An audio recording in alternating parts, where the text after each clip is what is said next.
देश में लगातार डिजिटल पेमेंट बढ़ता जा रहा है। ऐसे में कहा जा रहा है कि सरकार जल्द ही बड़े नोटों को बंद कर सकती है।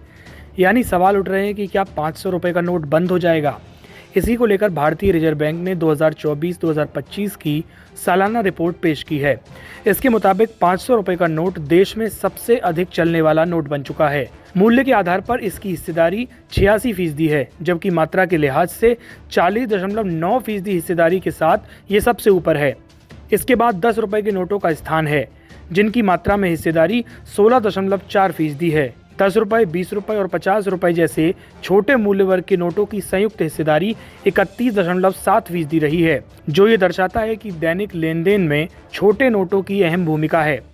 रिपोर्ट में बताया गया है कि नोट छपाई पर आने वाला खर्च इस साल 25% बढ़ गया है। ये खर्च 5,101.4 करोड़ से बढ़कर 6,372.8 करोड़ हो गया है। इस बढ़ोतरी के पीछे कागज, स्याही और सुरक्षा फीचर्स की लागत में इजाफा जिम्मेदार माना जा रहा है। वहीं 2000 के नोट को चलन से हटाने की प्रक्रिया भी लगभग पूरी हो चुकी है, जिसमें 98.2% नोट बैंकिंग सिस्टम में लौट चुके हैं। ये रुझान दर्शाता है कि देश की मुद्रा प्रणाली धीरे धीरे छोटे और मिड वैल्यू के नोटों की ओर शिफ्ट हो रही है। भारत में डिजिटल पेमेंट की लोकप्रियता लगातार नए कीर्तिमान बना रही है। आरबीआई की रिपोर्ट बताती है कि मई 2025 में यूपीआई के जरिए रिकॉर्ड 1,868 करोड़ ट्रांजैक्शन हुए, जिनकी कुल वैल्यू 25.8 लाख करोड़ रुपए रही।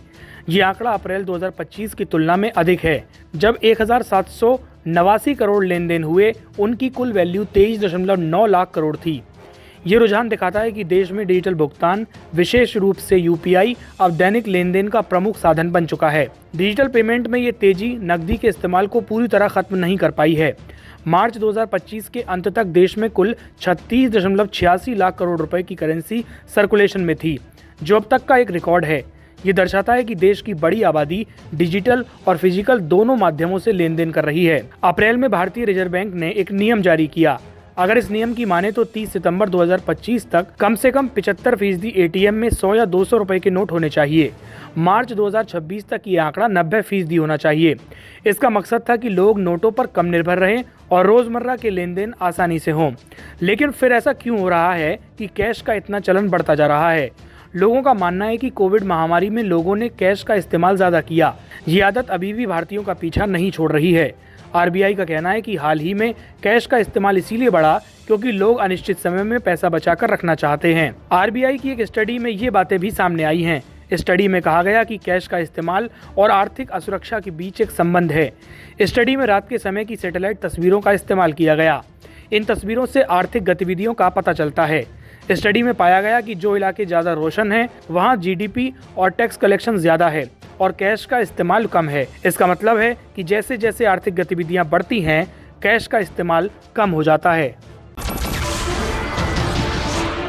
नमस्कार, मैं हूं मानक गुप्ता। अगर आपको हमारा ये वीडियो पसंद आया हो तो इसे लाइक और शेयर जरूर करें, और हाँ, हमें सब्सक्राइब और फॉलो करना ना भूलें, ताकि आप देश और दुनिया की कोई खबर मिस ना करें।